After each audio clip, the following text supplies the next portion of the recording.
Welcome to the foundation series of UGC NET paper 1। और आज हमारा है डे 13 जिसमें हम अपना यूजीसी नेट का एक फिर से इम्पॉर्टेंट यूनिट उठाने जा रहे हैं जिसका नाम है हायर एजुकेशन। हायर एजुकेशन एक ऐसी यूनिट बन गई है जिससे क्वेश्चंस आते ही आते हैं, भले वो यूनिवर्सिटीज़ के बारे में हो चाहे रेगुलेटरी बॉडीज़ के बारे में हो और भी सारी चीज़ें जिसके बारे में हम बात करने वाले हैं आज। तो ये इम्पॉर्टेंट यूनिट है टीचिंग एप्टीट्यूड और रिसर्च एप्टीट्यूड के बाद।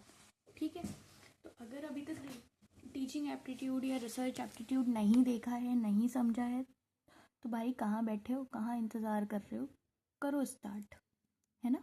स्टार्ट करो चीज़ें, देरी मत लगाओ। और मैं आपको बता दूं कि हमारा जो डे 13 है उसका हायर एजुकेशन टॉपिक है और ये आप समझ सकते हो कि ऑलमोस्ट हम पेपर 1 कंप्लीट करने वाले हैं अपनी फाउंडेशन सीरीज में।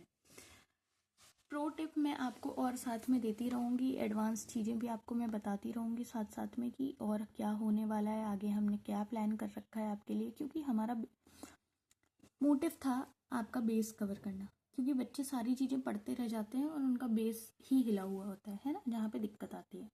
तो आज हम बात करने वाले हैं इस यूजीसी के स्ट्रक्चर की, यूनिवर्सिटी टाइप्स की, रेगुलेटरी बॉडीज़ की, कंपैरिजन टेबल, एक्ट, पॉलिसीज, बहुत सारी चीज़ें। और नेट PYQs लाए हैं, अपने लिखे हुए अपने बनाए हुए नहीं लाए हैं, नेट के लाए हैं। ठीक है, जिससे आपको पता लगे कि जो आपको पढ़ाया जा रहा है वही आ रहा है। बिना किसी देरी के अगर हम शुरू करें तो आज हम इतनी सारी चीज़ें पढ़ने जा रहे हैं, लाइक हायर एजुकेशन क्या होता है, यूजीसी क्या होता है, यूनिवर्सिटीज़ के टाइप्स, उसकी टेक्निकल एजुकेशन, बहुत सारी चीज़ें। बस एक बार कॉपी पेन लेके बैठ जाओ और स्टार्ट करते हैं, है ना। कॉपी पेन लेके इसलिए बैठ जाओ क्योंकि अगर ये नोट्स चाहिए आपको ऐसे ही तो आप कमेंट डाउन करो तो आपको मिल जाएंगे, एक तरीका वो है। दूसरा तरीका है कि आप कॉपी पेन लेके बैठ जाओ और इसमें से की पॉइंट्स आप नोट करते रहो। और एक चीज़ ये याद रखिएगा कि जो चीज़ यहाँ पे बोल्ड में है वो तो भूलनी ही नहीं है। ठीक, तो स्टार्ट करते हैं। What is higher education? तो higher education refers to the education provided by universities, colleges and other institutions that reward academic degrees. In India, it includes undergraduate, postgraduate and doctoral programs. तो UGC एक higher education, UGC अभी हम देखेंगे higher education क्या है कि school elementary education के बाद वाली चीज़, जहाँ पे अंडर ग्रेजुएशन आती है, पोस्ट ग्रेजुएशन आती है और डॉक्टरल प्रोग्राम्स आते हैं, वो सारी क्या है हायर एजुकेशन। एक हायर लेवल पे जो हम एजुकेशन कर रहे हैं वो higher education system in India जो है वो थर्ड लार्जेस्ट है, world third largest higher education system है हमारी इंडिया का। ठीक है, अगर मैं बात करूं कि हमारे इंडिया में 1000 से ज़्यादा यूनिवर्सिटीज़ हैं, 42,000 से ज़्यादा कॉलेजेस हैं, 40 मिलियन स्टूडेंट्स हैं जो कि एनरोल्ड हैं हायर एजुकेशन में, और ग्रॉस एनरोलमेंट रेशियो अराउंड 27-28% है। और NEP 2020 भी, अगर जिनको मालूम होगा न्यू एजुकेशन पॉलिसी, उसका टारगेट भी था कि हम ग्रॉस एनरोलमेंट रेशियो 50% तक टारगेट करें बाय 2035। ठीक है,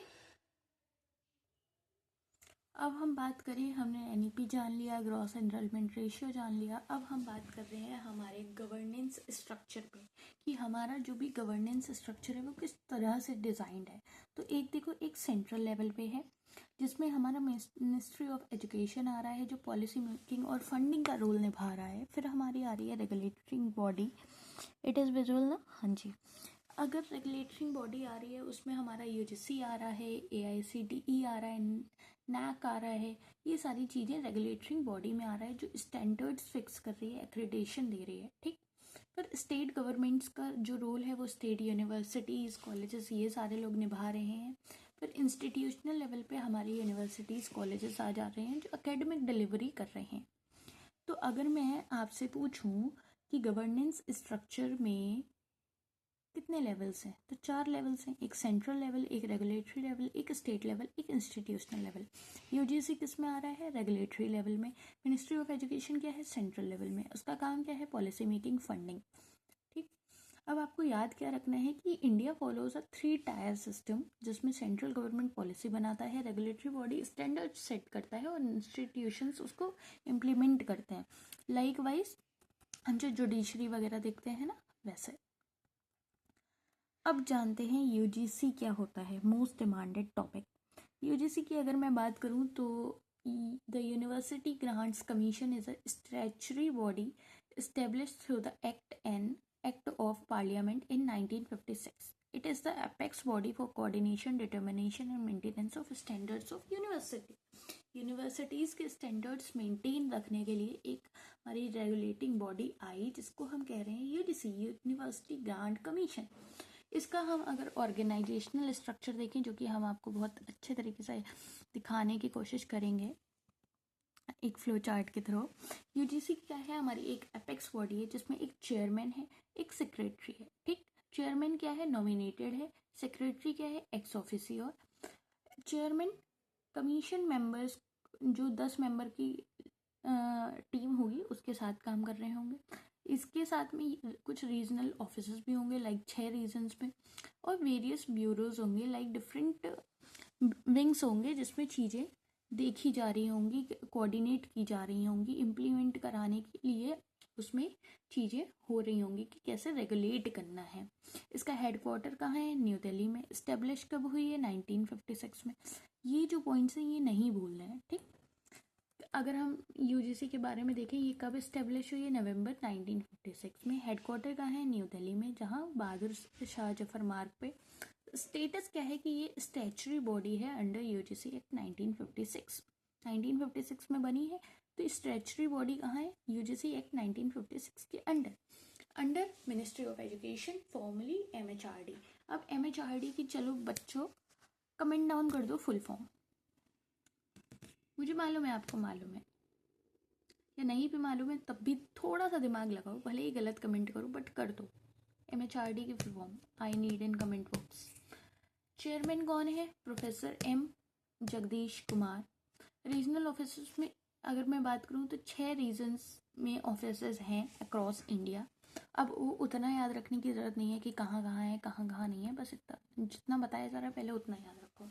इसके फंक्शंस क्या है, फंक्शन है कोऑर्डिनेशन का, डिटर्मिनेशन ऑफ स्टैंडर्ड्स का, डिस्ट्रीब्यूशन ग्रांट करता है, रिकग्निशन दिलाता है, क्वालिटी एश्योरेंस और रिसर्च प्रमोशन।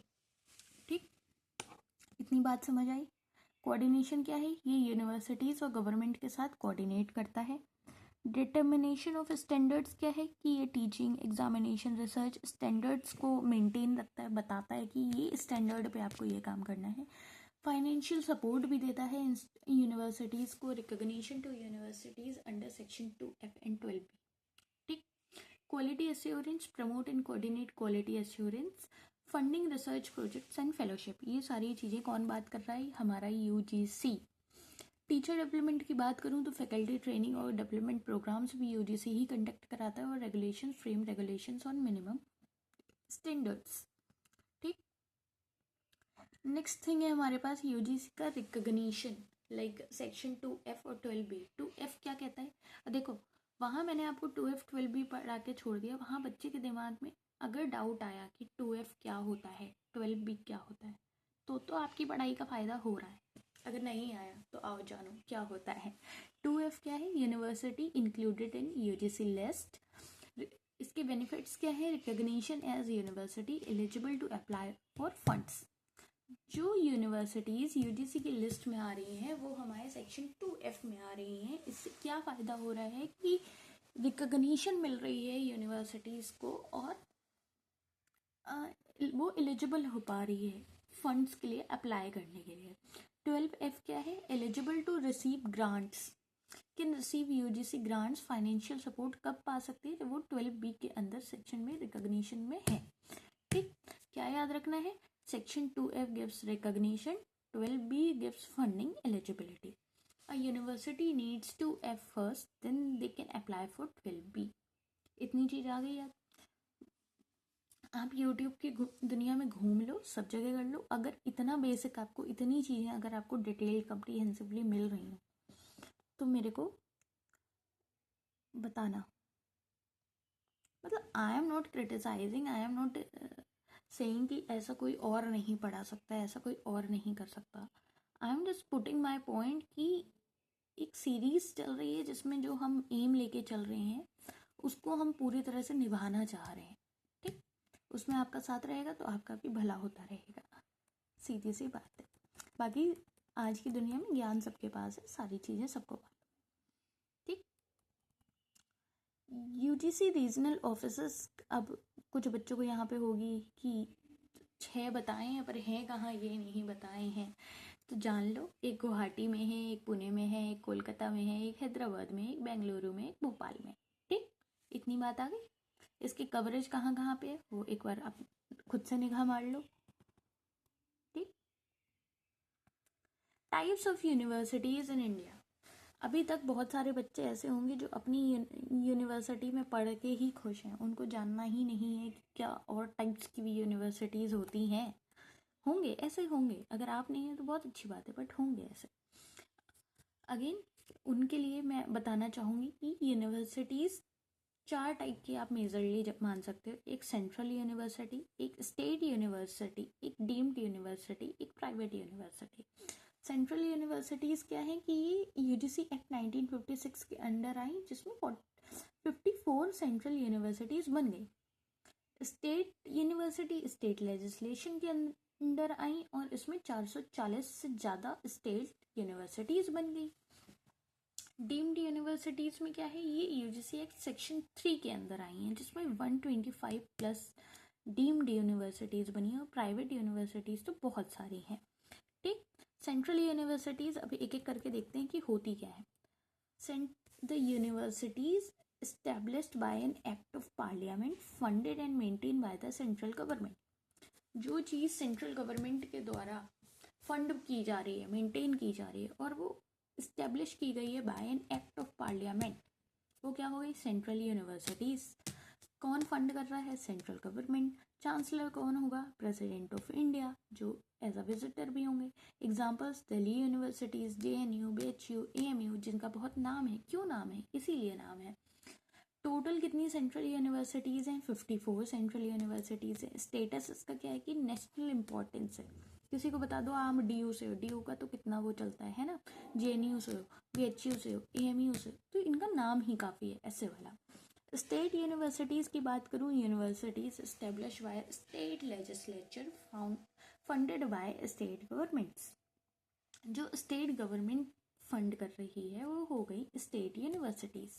ठीक, लाइक कौन इस्टेब्लिश कर रहा है, स्टेट लेजिस्लेशन। फंड कौन कर रहा है, स्टेट गवर्नमेंट, क्योंकि स्टेट की है तो हर चीज़ स्टेट ही करेगा।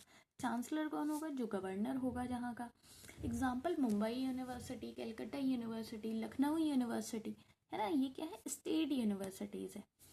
440 से भी ज़्यादा यूनिवर्सिटीज़ हैं और ये कवरेज कर रही है लार्जेस्ट कैटेगरी को, क्योंकि हर कोई सेंट्रल में नहीं पहुंच रहा है ना, पहुंच पा रहा है ना। डीम्ड यूनिवर्सिटीज़ क्या है, institutions granted deemed to be university status by UGC under section 3 of UGC act 1956। सबसे पहली बात, ये इस्टेब्लिश किसके द्वारा हो रही है, UGC notification under section 3। Funding कौन कर रहा है, या तो गवर्नमेंट या प्राइवेट। स्पेशल स्टेटस क्या है कि इसमें एकेडमिक ऑटोनॉमी है। 125 से ज़्यादा डीम्ड यूनिवर्सिटीज़ हैं, लाइक बिट्स, प्लानी, मणिपाल, टेस्ट, ये सारी डीम्ड यूनिवर्सिटीज़ हैं। इसका क्राइटेरिया क्या है, एक्सीलेंस इन स्पेसिफिक एरियाज। ठीक, private universities, universities establish by private bodies through state acts. जो सेल्फ फाइनेंस्ड यूनिवर्सिटीज़ होती हैं वो कौन सी हो गई, प्राइवेट यूनिवर्सिटीज़। कौन इस्टेब्लिश कर रहा है, state private university act. Fund कौन कर रहा है, प्राइवेट बॉडीज जो भी सेल्फ फाइनेंस्ड होंगी। चांसलर कौन है, as per state act. Total कितनी है, 380 से भी ज़्यादा प्राइवेट यूनिवर्सिटीज़ हैं, like MIT, LPU, Shivnath university, या फिर इनवर्टिस यूनिवर्सिटी ले सकते हो, है ना। UGC अप्रूव्ड अगर मैं बात करूँ तो क्या है, रिक्वायर्ड, इसमें चाहिए होता है, अप्रूवल चाहिए होता है, किसका, UGC का। अब मैं आपके लिए एक कंपैरिजन चार्ट लेके आई हूँ जिसमें आप देख सकते हो कि क्या क्या डिफरेंसेस होते हैं, क्या क्या खासियत होती है ना, जो कि अभी मैंने सारा आपको पढ़ाया है। तो आई थिंक आपको ये चीज़ें क्लियर हैं, है ना। आपको प्रो टिप क्या याद रखनी है कि central universities has highest autonomy and are funded 100% by the centre. Deemed universities have research excel specific areas. Okay, next बात हम कर रहे हैं AICTE, all India council for technical education. पता है आपको इसके बारे में? पता ही होगा, है ना. जहाँ पे टेक्निकल एजुकेशन की बात हो रही है वो all India council for technical education, वहाँ पे हम बात कर रहे हैं कि ये कौन इस्टेब्लिश कर रहा है. ये 1945 में एज अ एडवाइजरी और फिर 1987 में एज अ स्टैच्यूटरी बॉडी बन गई. ठीक, तो AICTE is a statutory body and a national level council for technical education. It oversees proper planning and coordinated development for technical education system. ठीक, कौन से एक्ट के अंदर? AICTE act 1987. हेडक्वार्टर कहाँ है? न्यू दिल्ली में. किसके अंडर में है? मिनिस्ट्री ऑफ एजुकेशन के. चेयरमैन कौन है? TG सीताराम. रीजनल ऑफिस कहाँ है? North, south, east, west, central, सब पांचों तरफ है ना. फंक्शंस इसके क्या है जो याद रखने वाली बात है? फंक्शंस क्या है? अप्रूवल, ये अप्रूवल ग्रांट करता है न्यू टेक्निकल इंस्टीट्यूशंस को, प्रोग्राम्स को. स्टैंडर्ड्स क्या है कि प्रिस्क्राइब नॉर्म्स और स्टैंडर्ड फॉर कोर्सेज माने जाने चाहिए, क्वालिटी इंश्योर होनी चाहिए टेक्निकल एजुकेशन में. फाइनेंशियल असिस्टेंस भी देता है ये इंस्टीट्यूशंस को फैकल्टी डेवलपमेंट के लिए, और ट्रेनिंग प्रोग्राम्स भी कंडक्ट कराता है, ऑर्गेनाइज कराता है. रिसर्च को प्रमोट करता है टेक्निकल एजुकेशन में, और it works with NBA for accreditation. Policy making का फंक्शन भी है इसका, जो एडवाइस करता है technical education policy. Programmes covered by AICTE are engineering, management, architecture, computer applications, applied arts, crafts, pharmacy. ये सारे जो हैं वो AICTE के अंदर आ रहे हैं, जिसमें टेक्निकल एजुकेशन की बात कर रहे हैं, like BTech, MTech, MBA, PGDM, BArch, MArch, MCA, BCA, design programmes, M Pharma, B Pharma. ठीक, तो AICTE अप्रूवल मैंडेटरी है टेक्निकल इंस्टीट्यूशंस के लिए, उसके बिना डिग्री आपकी वैलिड नहीं मानी जाएगी. ये सारी बातें हम हायर एजुकेशन में सीखते हैं. NAAC, again national assessment and accreditation council. अब मेरे को एक बार कमेंट डाउन करो, आपकी यूनिवर्सिटी कौन सा NAAC ग्रेड की है? ठीक, हाँ. NAAC is an autonomous body established by UGC to access and accredit institutions of higher education. ठीक, it evaluates institutions and grades them. ये ग्रेड देती है इंस्टीट्यूशंस को कि कौन सा कितना अच्छा है ना. कब इस्टेब्लिश हुई? 1994 में. हेडक्वार्टर कहाँ है? बेंगलुरु में. किसके अंडर है? UGC के अंडर है. पर्पस क्या है? क्वालिटी एश्योरेंस का है. ग्रेडिंग सिस्टम इनका क्या है? A++, A+A, B++, B+B+C, ऐसे.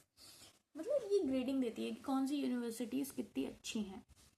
वैलिडिटी क्या है कि 5 years वैलिडिटी, और 5 साल के बाद फिर से इनको एक्रेडिटेशन चाहिए होता है. ठीक, रीइवैल्यूएशन होता है इनका. इतनी चीज़ याद हो गई. अब देखो, इनका कुछ ग्रेडिंग सिस्टम का मतलब भी होता है, लाइक A++ इज एक्सेलेंट, फिर वेरी गुड, फिर ऐसे चलते आते हैं. ये एक बार देख लो. अभी तक आप क्या कर रहे थे? आप अपना ग्रेडिंग सिस्टम देख रहे थे, आप अपना इवेल्युएशन देख रहे हैं. अब आप यूनिवर्सिटीज़ का देखें कि इनको कैसे दी जाती है. ठीक, 7 क्राइटेरिया होते हैं असेसमेंट के कि किस बेसिस पे आप बता सकते हैं, आप ग्रेडिंग दे सकते हैं. तो सबसे पहला होता है करिकुलर एस्पेक्ट्स की करिकुलम डिज़ाइन क्या है, एनरिचमेंट क्या है, फीडबैक क्या है. दूसरा स्टूडेंट एनरोलमेंट, पेडागोजी और इवेल्युएशन. तीसरा रिसर्च और इनोवेशंस पे बात हो रही है या नहीं, जिस पे फोकस रहता है रिसर्च आउटपुट, कंसल्टेंसी और IPR पे. इंफ्रास्ट्रक्चर की भी बात होती है, जिसमें देखा जाता है कि आपको फिजिकल फैसिलिटीज़ दी जा रही हैं नहीं, लाइब्रेरी है या नहीं, IT में आपको चीज़ें मिल रही हैं या नहीं. Student support is like progression, scholarship, grievance, ये चीज़ें बच्चे को मिल रही हैं या नहीं. अगर ये सारी चीज़ें टाइम पे मिल रही हैं, कोई घपला नहीं हो रहा है, तो उसको अच्छा ग्रेड मिलेगा. गवर्नेंस की लीडरशिप, स्ट्रेटेजी, वेलफेयर चल रहा है. Institutional values, best practice, sustainability. आपको याद क्या रखना है कि NAAC accreditation is voluntary but highly recommended. ठीक, A++ grade universities get more autonomy in funding, जिसका जितना ज़्यादा ग्रेड होगा उसको उतनी ज़्यादा अच्छी फंडिंग मिलेगी। अब बात करते हैं हम NBA की। थक गए? थकना नहीं है, बस थोड़ी सी चीज़ें हैं, बस अभी लेक्चर ख़त्म होने वाला है, आपको फिर आराम से आप नेटफ्लिक्स एंड चिल करिएगा, है ना। अभी ये जान लो NBA क्या है, national board of accreditation, accreditation का एक national board. NBA accredits technical programs like engineering, management, pharmacy, architecture, act as an autonomous body under ICTE। ठीक, इस कब इस्टेब्लिश हुई है? 1994 में। हेडक्वार्टर का है? न्यू दिल्ली में। किसके अंडर में है? ICTE के। फोकस क्या है? Programme level accreditation, not institution, programme level. ठीक, प्रोग्राम लेवल एक्रीडेशन। अब ये चीज़ को मैंने 4 बार क्यों फोकस मारा है? क्योंकि ये वाला NBA का फोकस इंपॉर्टेंट है, समझे। International Washington accord signatory, validity क्या है? 3 साल की, 5 साल की या 6 साल की, बेस्ड ऑन परफॉर्मेंस।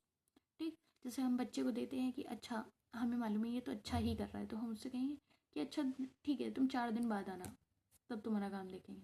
मालूम है कि एक बच्चा है जो कमज़ोर है, जो 2 ही दिन में गलती नहीं सुधार पाएगा, तो उसको हम हर दूसरे दिन बुलाएंगे कि हाँ आओ बताओ कितना सुधार किया, समझ रहे हो। नाग और NBA में क्या डिफरेंस है? अब जो कायदे से दिमाग लगा के पढ़ रहे होंगे उनके दिमाग में ये आया होगा डाउट, और ये डाउट आया होगा तो इसका सॉल्यूशन भी हम लेके आए हैं। नाक और NBA में क्या फ़र्क है? नाक में हमारा फोकस रहेगा इंस्टीट्यूशन लेवल पे, बट NBA में रहेगा प्रोग्राम लेवल पे। That's the main difference. नाक किसके अंडर है? UGC के। NBA किसके अंदर है? ICTE के। नाक किसके लिए? हायर एजुकेशन इंस्टीट्यूशंस के लिए, बट NBA किसके लिए? केवल टेक्निकल प्रोग्राम्स के लिए। इसका ग्रेडिंग सिस्टम क्या है? A++, A+A, अपना ग्रेडिंग वाला है ना। और NBA का क्या है कि या तो एक्रीडेटेड है या नॉन एक्रीडेटेड है, साफ सीधी बात। नाक की वैलिडिटी 5 साल है, बट NBA की वैलिडिटी 3 या 5 या 6 साल तक भी है।